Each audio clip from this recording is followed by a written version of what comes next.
Tent, लेकिन कुछ दो क्वेश्चन टाइप रहते हैं इसमें जो कि बहुत आसानी से सॉल्व हो जाते हैं। ये जो टाइप है फैक्टराइजेशन का, ये क्यूबिक पॉलिनोमियल पर डिपेंड है। हम जितने भी फैक्टराइजेशन करके आए वो लीनियर पॉलिनोमियल, क्वाड्रेटिक पॉलिनोमियल के लिए नया मेथड पढ़ा, स्प्लिटिंग मेथड, जिसमें सीखा कि दो टर्म्स को स्प्लिट कैसे करते हैं। तो अब जो क्यूबिक पॉलिनोमियल जिसमें हाईएस्ट पावर जो रहेगी वो कितनी रहेगी, 3, यानी कि डिग्री जो रहेगी वो 3 रहेगी। तो क्यूबिक पॉलिनोमियल के कुछ क्वेश्चन देखो, दो टाइप के क्वेश्चन सॉल्व, दो स्टेप्स में ऐसे क्वेश्चन सॉल्व होते हैं। एक तो बेसिक ट्रायल मेथड लगेगा पहले स्टेप में, और दूसरे में क्या लगेगा, दूसरे स्टेप में एलडीएम सॉल्व हो जाएगा। लेकिन 3 नंबर में ऐसे क्वेश्चन या लगभग 4 नंबर में ऐसे क्वेश्चन पूछे जाते हैं क्योंकि लेंथीफुल क्वेश्चंस रहते हैं। तो देखते हैं question number first, x³ minus 2x square minus x plus 2। तो इसको सॉल्व करने का तरीका देखो, करेंगे तो हम है तो क्यूबिक पॉलिनोमियल ट्रायल और एलडीएम से कर सकते हैं, लेकिन इसको सरल तरीका भी है सॉल्व करने का। वो देखो जरा, यहाँ पर देखो, यहाँ पर भी कॉमन ले सकते हैं और इस डिजिट्स में भी कॉमन ले सकते हैं क्योंकि ये सेम डिजिट्स है। कैसे डिजिट्स हैं, सेम। देखो जरा, हम इससे इस टर्म से एक फैक्टर लिख सकते हैं, मतलब इन दोनों वैल्यू से एक कॉमन वैल्यू ले सकते हैं, और यहाँ से भी क्या ले सकते हैं, कॉमन वैल्यू ले सकते हैं। ये हमें पता कैसे चलेगा, ये पता जब लगेगा जब हमें सेम डिजिट्स लग रही हैं, यहाँ भी x है और लगभग यहाँ भी x है, ठीक है ना। तो मैं यहाँ से कॉमन कितना ले लूँगा, x स्क्वायर कॉमन ले लूँगा, तो ये हो जाएगा x माइनस 2। अब यहाँ से कितना कॉमन ले लोगे, अब देखो यहाँ माइनस है यहाँ प्लस है, सिंपल वही ब्रैकेट है। हमने सीखा था स्क्वायरिंग, मिडिल स्क्वायरिंग टर्म में क्या सीखा था कि ये वाला जो पहले का ब्रैकेट होना चाहिए वो सेकंड ब्रैकेट के भी इक्वल होना चाहिए, लेकिन यहाँ माइनस है तो प्लस, तो हम क्या करते थे, माइनस कॉमन ले लेते थे। ये चीज़ नहीं है, मिडिल टर्म में हमने सीखी थी, तो वो इंट्रोडक्शन आपको देखना पड़ेगा क्योंकि इंपॉर्टेंट बन जाएगा। तो x माइनस 2 कॉमन लिया हमने, x माइनस 2 हो गया ब्रैकेट के अंदर और माइनस 1 कॉमन। देन इस प्रकार हम इसको सॉल्व कर देंगे। ये बेसिक है किसका, मिडिल स्क्वायरिंग का, लगभग वैसे ही लग रहा है, बस मिडिल टर्म नहीं कर रहे हैं यहाँ पर। इसको सॉल्व कर सकते हैं। एक्स स्क्वायर माइनस 1 को कैसे लिख सकते हैं, तो इसको लिख सकते हैं x माइनस 1 पहले ब्रैकेट में और x प्लस 1 दूसरे ब्रैकेट में। क्यों लिख सकते हैं, क्योंकि a square minus B square, तो a minus B a plus B, तो x प्लस 1 और हो जाएगा x माइनस 1 और x माइनस 2। अब क्यूबिक पॉलिनोमियल है, 3 ही जीरोज होंगे, मतलब 3 ही इसके क्या होंगे, फैक्टर होंगे। तो 3 आपके पास इसके फैक्टराइजेशन निकल गए, 1 2 3, तीनों मल्टीप्लिकेशन में। दोबारा सीख लीजिए एक बार। तो हमने इसको टर्म्स में तोड़ना, एक टर्म और ये 2 टर्म हो गई, और इस टर्म्स में से हमने x स्क्वायर कॉमन लिया, x माइनस 2। अब ये वाला जो ब्रैकेट है वो बिल्कुल दूसरे से सेम होना चाहिए, तो इस वजह से दूसरे वाले में से माइनस 1 खींच लिया क्योंकि अंदर मुझे माइनस 2 कॉमन लेना। तो माइनस, इस चीज़ को मैं समझा चुका हूँ फैक्टराइजेशन फैक्टर थ्योरम में और स्प्लिटिंग मेथड में। तो सीखिए वहाँ पर जाकर के माइनस 1 कॉमन लिया, तो एक्स स्क्वायर माइनस 1 और x माइनस 2, तो x square minus 1 x plus 1 x minus a square minus B square की आइडेंटिटी लग दी और सिंपल मेरा फैक्टराइजेशन हो गया। अब देखो सेकंड क्वेश्चन जो है ना, वो इसमें आपका लगेगा ट्रायल मेथड और एलडीएम। इसमें ऐसा क्यों नहीं कर सकते, तो देखो जरा, x³ minus 3x square minus के 9x माइनस 5। अब कोशिश करो कि सर x स्क्वायर कॉमन लें, तो जब x स्क्वायर कॉमन लेंगे तो ये कितना हो जाएगा बेटा, x माइनस 3, ठीक है ना। और यहाँ से कितना कॉमन ले सकते, अब यहाँ कॉमन नहीं ले सकते, यानी कि ये वाला ब्रैकेट यहाँ नहीं बन सकता, ये वाला ब्रैकेट यहाँ बनना था, इस वजह से ये वाला मेथड यहाँ वैल्यूबल रहा। हम उसमें भी ट्रायल मेथड लगा सकते थे जो यहाँ करेंगे आप, ठीक है ना। लेकिन यहाँ ऐसा काम नहीं है, तो क्योंकि कॉमन लेने के बाद दोनों ब्रैकेट सेम नहीं हो रहे हैं। यहाँ ब्रैकेट कैसे हो रहे थे बेटा, x माइनस 2 सेम हो रहे हैं। ये आपको कैसे पता लगाना पड़ेगा, एक स्टेप करना पड़ेगा, x स्क्वायर कॉमन लेकर के। ये अगर कर लोगे, हो जाता है काम, तो बिल्कुल हमारा टाइम बचेगा, 3 नंबर का सवाल चुटकियों में हो जाएगा। लेकिन यहाँ पर ये वाला मेथड नहीं लगेगा, वो आप समझ में आ गई होगी। तो इसमें जो मेथड लगेगा वो लगेगा by trial and error method. इस मेथड को हम बचपन में सीख के आते हैं, इसमें वैल्यू पुट करते हैं। इसमें क्या होता है, वैल्यू पुट। पहले तो वैल्यू किसकी निकालेंगे, हमारा जो कांस्टेंट टर्म है, कांस्टेंट टर्म कौन है बेटा, 5 के फैक्टराइजेशन लिखो। 5 के फैक्टराइजेशन +1 भी होगा, -1 भी होगा, +5 भी होगा, -5 भी होगा। तो क्या लिखने हैं, कांस्टेंट टर्म के फैक्टराइजेशन लिखने हैं। तो कांस्टेंट टर्म के फैक्टराइजेशन कौन हो गया, +1 भी, -1 भी, +5 भी, -5 भी, दोनों हो गए, ठीक है ना, कोई दिक्कत। अब बाई ट्रायल मेथड हम इसकी वैल्यू यहाँ पुट करते जाएंगे। अब वैल्यू पुट करने के बाद क्या करेंगे, वैल्यू पुट करने के बाद जिस वैल्यू पे क्या आ जाएगा, 0 आ जाएगा, जिस वैल्यू पे क्या आ जाएगा 0, वही वैल्यू क्या हो जाएगी, असल में पॉलिनोमियल हो जाएगी, इसके लिए फैक्टर हो जाएगी। हमें इसमें काम क्या करना है, ट्रायल मेथड से एक हम फैक्टर निकाल लें, x+1 x+2 जो भी हो, फिर उसका इस फैक्टराइजेशन में LDM लगा देंगे, लॉन्ग डिवीजन मेथड, तो वहाँ से 2 आ जाएंगे, तो 2 और 1 3 होते हैं, और 3 ही चाहिए इसमें, बिल्कुल सरल मेथड है। तो हम क्या लगाएंगे, वैल्यू, तो पहले लगाते हैं x=1 + 1, तो जब वैल्यू लगाएंगे 1 तो इसको px मान लेते हैं, तो p1 लगाया तो 1 का क्यूब -3 × 1 का स्क्वायर -9 × 1 -5, तो सॉल्व हो गया ये 1 -3 -9 -5, तो ये कितना हो गया बेटा, ऊपर वाले को मैं मिटा दे रहा हूँ, तो उतार लेना भाई इसको अच्छी तरीके से, वही मेथड, नहीं तो वही लगाते रहोगे पुराना मेथड और दिक्कत होने लगेगी। तो इसको मैं यहाँ कर सकता हूँ, ठीक है ना, जगह नहीं है, तो -2 हो गया, और ये कितना हो गया -14, सॉल्व हो गया -=16, तो P1 नॉट इक्वल टू, मतलब P1 कितना आया -16 not equal to 0, so it is not factor, ये लिखने की ज़रूरत नहीं, सिंपल फैक्टर नहीं है 0 तो लिखने की ज़रूरत नहीं। तो अब कर देंगे सेकंड इक्वल में x=-1, पहले 1 पुट करा +1 फिर -1 पुट करा, अब -1 पुट करोगे तो कितना हो जाएगा, P मेरे हिसाब से ये काम हो जाएगा इसमें, -1 का क्यूब -3 × -1 का स्क्वायर -9 × -1 -5, तो कितना हो गया 1 -3 +9 +-5, ये -1 आएगा, तो -4 +4 ये कैंसिल आउट हो गया, तो P -1 कितना आ गया, सिंपल एंड सिंपल 0 आ गया, हो गया कहाँ। अब हम ये कर क्यों रहे थे, मैं बता चुका, स्टेप चीज़ों को समझाया कि पहले हम यहाँ से ट्रायल मेथड से क्या निकालेंगे, एक GX निकालेंगे, उस GX का इस PX से डिवाइड, तो LDM लगा करके 2 फैक्टराइजेशन आ जाएंगे, तो 2 और 1 होता है 3, तो सिंपल चीज़ को समझ पे आ रही होगी, इतनी बड़ी बात नहीं है यहाँ। तो P -1 पर 0 आ रहा है, देन हम क्या लिख सकते हैं, देन ये लिख सकते हैं x=1 पे -1 पे वैल्यू 0 आ रही है, तो इसको इधर ले आओ, तो x+1 ये GX बन जाएगा। किसी वैल्यू को अगर GX बनाना है तो उस वैल्यू को x के पास ले आओ, वो सिंपल कहानी। इसको मुझे GX बनाना था, अब GX क्यों बनाना है, क्योंकि ये इस वैल्यू पर 0 आ रहा है P, तो वी नो दैट P अगर 0 है देन x-1 या x+1 जो भी है वो फैक्टर हो जाएगा PX का। हम ये फैक्टर थ्योरम में पढ़ के आए, तो इसी वजह से हमें नीड बन जाती है, हमें इंट्रोडक्शन चीज़ें आनी चाहिए। तो then x+1 is factor of PX, समझ में आ गई क्यों करा हमने ये। किसी वैल्यू को अगर हमें GX बनाना है, किसी वैल्यू को क्या बनाना है बेटा, GX बनाना है, तो उसको उस वैल्यू को x के पास ले आए तो वो फैक्टर हो जाएगा PX का। अब क्या लगाएंगे, सिंपल बाई LDM, तो by long division method x+1 is equal to, अब ये मेथड ऐसा है, मैं बहुत बार बता चुका हूँ ये, तो PX कितना है x³ -3x² -9x -5, ठीक है ना, कोई दिक्कत नहीं। तो अब मैंने इसमें क्या बताया था, इसमें स्टेप के थ्रू मैंने काम किया था, एक नए स्टेप के तौर पर समझाने की कोशिश की, बिल्कुल सरल तरीके इजी तरीके से क्या समझाया भाई। तो अब देखो बेटा, इंट्रोडक्शन में समझा पाए, और वहाँ जाकर देखिए कि क्या चीज़ों को समझाया। अभी यहाँ समझाने बैठ गए तो टाइम खराब होगा। तो यहाँ क्या काम किया हमने, पहले टर्म्स को हमें डिलीट करना होता है, फर्स्ट टर्म डिलीटेड, तो x² से मैं मल्टीप्लाई दूंगा, x² माइनस, तो बेटा ये कितना हो गया, x² से जो मल्टीप्लाई दिया इसमें, तो x³ और ये हो गया -x² प्लस के सॉरी x²। अब इसके बाद साइन चेंज कर दिया तो माइनस माइनस, ठीक है ना, प्लस था यहाँ ओवरऑल और यहाँ माइनस हो गया, तो साइन हमने चेंज कर दिया। तो ये कितना हो गया बेटा, -4x² -9x, -4x² -9x चल रही है, ठीक है भाई, -4x² -9x। अब क्या करो इसमें -4x का मल्टीप्लाई दे दो इसमें, तो -4x² हो जाएगा ये, और ये हो जाएगा -4x। साइन देखो जरा, प्लस प्लस, और ये कट कैंसिल आउट हो गया। अब देखो ये इसका फैक्टर है, तो रिमाइंडर कितना आएगा, इसका 0 आएगा, ये बताने की जरूरत नहीं, फैक्टराइजेशन थ्योरम में हम सीख के आए। तो -5x प्लस -5, अब किससे मल्टीप्लाई दो, -1 से मल्टीप्लाई दो।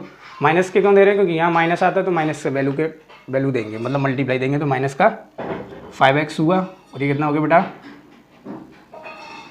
नहीं 5 से 2 1 से क्यों देंगे, क्योंकि पहला टर्म 5 में है ना आगे, तो -5x और -5, साइन चेंज हुआ प्लस, देख लो जरा, रिमाइंडर कितना आ गया 0। अब यहाँ क्या लिखेंगे, now by division algorithm P x is equal to dividend G x divisor Q x plus remainder x. तो पी एक्स कितना बेटा x cube minus 3x square minus 9x minus 5। G x कितना है, जी एक्स कितना है x plus 1, Q x कितना है x square minus के 4x माइनस 5 प्लस रिमाइंडर 0। मतलब नहीं, अब इसका इससे मल्टीप्लाई मत देते हैं तो फिर ये लौट के आ जाएगा। हमें उसको खोल दे रहे हैं किससे, बाई स्प्लिटिंग मेथड। तो ये आपने लगभग उतार लिया होगा, तो इसको अच्छी तरीके से उतारो, नहीं उतारा है तो इसको मैं इधर ले आ रहा हूँ।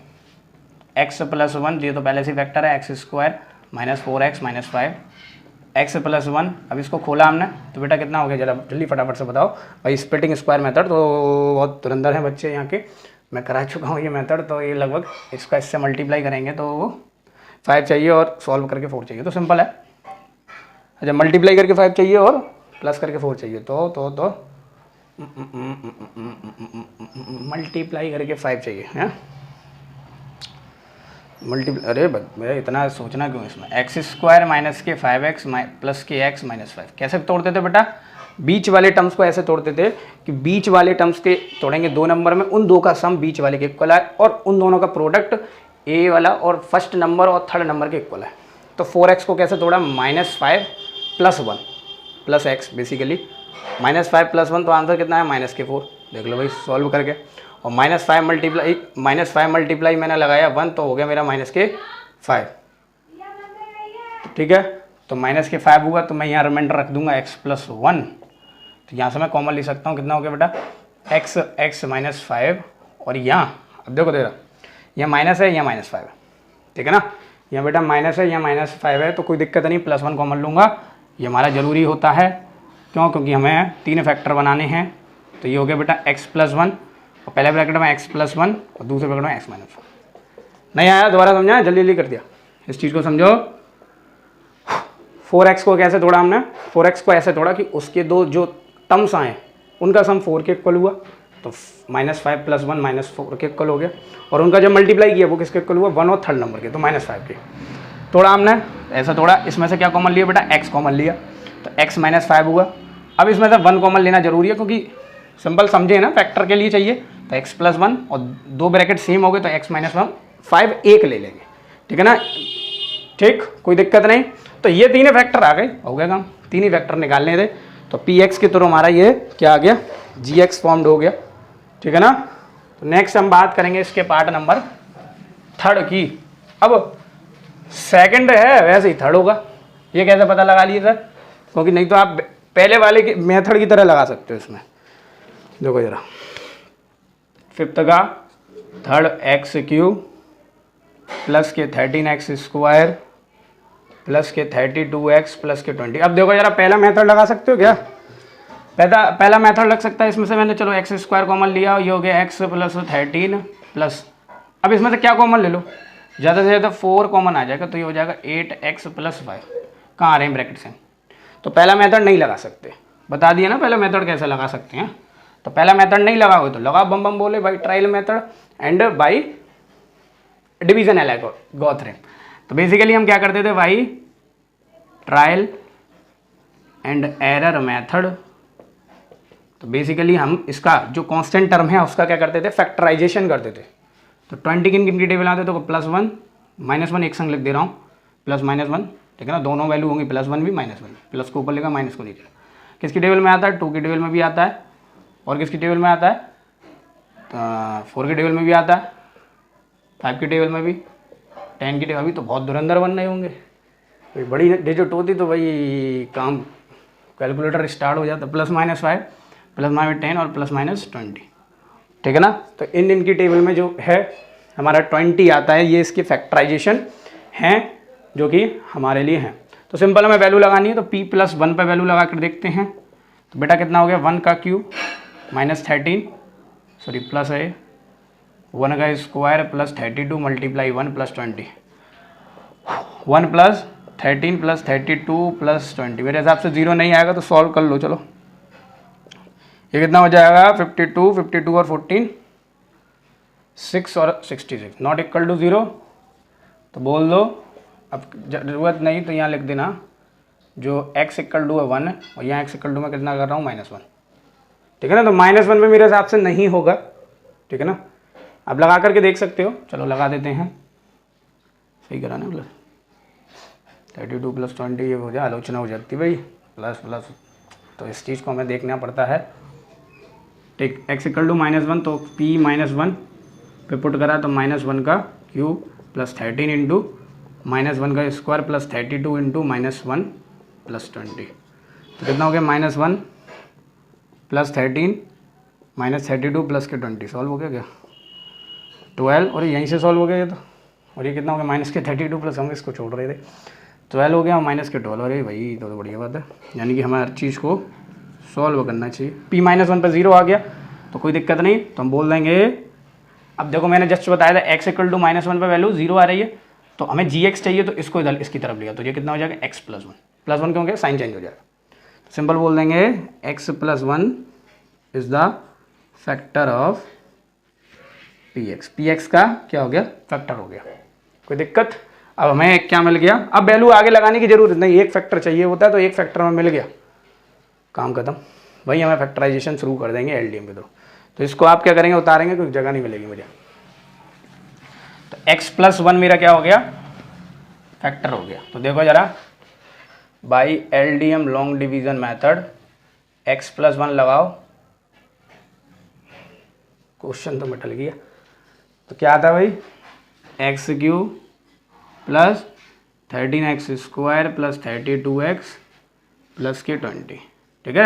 अब पहला टर्म डिलीट करना है, तो पहला टर्म डिलीट करना है तो किससे मल्टीप्लाई करेंगे, x² से करेंगे, कोई कांस्टेंट नंबर नहीं है, तो x² से करा तो x³ माइनस इसका इससे किया तो प्लस के 30 प्लस x² माइनस, ये साइन चेंज हुआ, ये भी ये अरे कहाँ कट रहा है, कहाँ जा रहे हैं, तो बेटा कितना हो गया, x² बस साइन चेंज हुआ, तो कितना हो गया 12x² प्लस के 32x, अब किससे मल्टीप्लाई देना, 12x से मल्टीप्लाई देना, ठीक है ना, फैक्टराइजेशन थ्योरम के थ्रू, एलडीएम के थ्रू 12x से मल्टीप्लाई देंगे तो बेटा ये हो जाएगा 12x² प्लस के 12x, और ये माइनस माइनस ये साइन कट गया, फिर दोबारा नहीं कट है ना, इसको माइनस करेंगे तो कितना हो जाएगा बेटा 20x प्लस के 20, अब किससे देना, 20 से मल्टीप्लाई देना, सिंपल, किससे देना, 20 से मल्टीप्लाई देना, तो ये कितना हो गया 20x प्लस के 20 माइनस माइनस ये कैंसिल आउट है, रिमाइंडर मस्ट है 0 आना है इसमें, क्यों, क्योंकि ये इसका फैक्टर है, रिमाइंडर 0 नहीं आ रहा,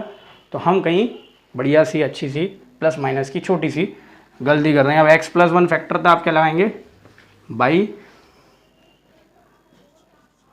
क्या लगाएंगे, डिवीजन एल्गोरिथम लिख देंगे, डिवीजन DA एल्गोरिथम, तो लगाएंगे px इक्वल टू मतलब dividend is equal to gx मतलब divisor multiply quotient plus remainder, तो px कितना है बेटा आपका, x³ + 1 plus 13x² plus 32x plus 20, gx बेटा कितना है, gx है आपका x + 1 और qx कितना है बेटा, qx x² plus 12x plus 20 और रिमाइंडर कितना है 0, तो अब इसका इससे मल्टीप्लाई मत कर देना, होते हैं भाई, पहचानते हैं हम आप लोगों को, आपके जज्बातों को जल्दी जल्दी में, आप इसका मल्टीप्लाई करे आते हो और फिर कहते हो सही है हमारा आंसर। अब इसके फैक्टर करने, तो x + 1 तो इसको फैक्टर करेंगे तो मल्टीप्लाई करके 20 चाहिए प्लस करके 40 चाहिए मल्टीप्लाई करके 20 चाहिए, तो 4 5 अरे 10 2 है, तो है देखो ज़रा, तो ये हो जाएगा x² plus 10x plus 2x, multiply करके क्या आ रहा है 20 दोनों का, और दोनों का प्लस करके 12 आ रहा है, ठीक है ना। तो इसको मैं डाल दे रहा हूँ, तो ये बेटा कितना हो जाएगा, ज़रा फटाफट से बोल दो, x + 1 और यहाँ से कितना कॉमन ले लोगे, x कॉमन ले लोगे और ये हो जाएगा x + 10, और यहाँ से कितना कॉमन ले लोगे, 2 कॉमन ले लोगे तो हो जाएगा x + 10, तो तेरा एक बार लिख दो x + 1 मल्टीप्लाई x + 10 + 2 और x + 10, अब देखो ज़रा x + 10 एक ब्रैकेट चढ़ा दो, कोई दिक्कत नहीं, यहाँ से x + 2 कर दो इसको और x + 10, देखो है कितना आसान है, अगर जिसने वो स्प्लिटिंग मेथड समझा होगा तो वो इसको आसान से समझ रहा है, ठीक है ना, वो आसान से ये चीज़ें हो रही हैं। तो 3 फैक्टराइजेशन आगे चेक करो अपने स्टैंडर्ड आंसर सीट NCERT से मिल रहा है नहीं मिल रहा, ठीक है ना। x+1 x+2 x+10 क्या आ गए, 3 फैक्टर आ गए। और बेटा ये इंपॉर्टेंट सवाल है, इनको स्किप नहीं करना। अब देखते हैं लास्ट सवाल हमारा क्वेश्चन नंबर 4 एक्सरसाइज 2.4 का 5th का 4th, ठीक है ना। तो दिया है 2/3 plus Y square minus 2y-1। क्या पहला मेथड लग सकता है इसमें जो हमने पहले क्वेश्चन में किया था? क्या कॉमन लेना है, वाई स्क्वायर, यहाँ x नहीं है तो 2y प्लस वाई, और ये लग जाएगा प्लस वाई। अच्छा वाई स्क्वायर कॉमन लिया तो यहाँ आ जाएगा +1, और ये लग जाएगा, ठीक है ना, लग जाता है कभी कभी।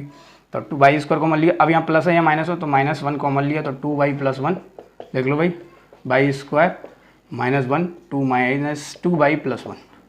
भाई इसको खोला तो कितना हो जाएगा, y + 1, धुआं मार दिया इस क्वेश्चन ने। तो y + 1 और y - 1 और 2y + 1, सिंपल। इतना बड़ी स्ट्रैटेजी हम अपनाएंगे इसके साथ तो काम हमारा हो जाएगा। छोटी सी स्ट्रैटेजी है, ज़्यादा बड़ी नहीं। तो कौन सी आइडेंटिटी लगाई हमने, a² माइनस बी स्क्वायर, तो a + b a - b, 3 factorisation हो गए। हम उससे भी कर सकते थे भाई, ट्रायल एंड डिवीजन एल्गोरिथम, लेकिन सरल है तो कोई दिक्कत नहीं। तो फर्स्ट एंड फोर्थ इसमें अलग मेथड लग रहे हैं, सेकंड थर्ड अलग तरीके से किए जा रहे हैं, लेकिन बता दूंगा इसको भी हम उसी से कर सकते हैं।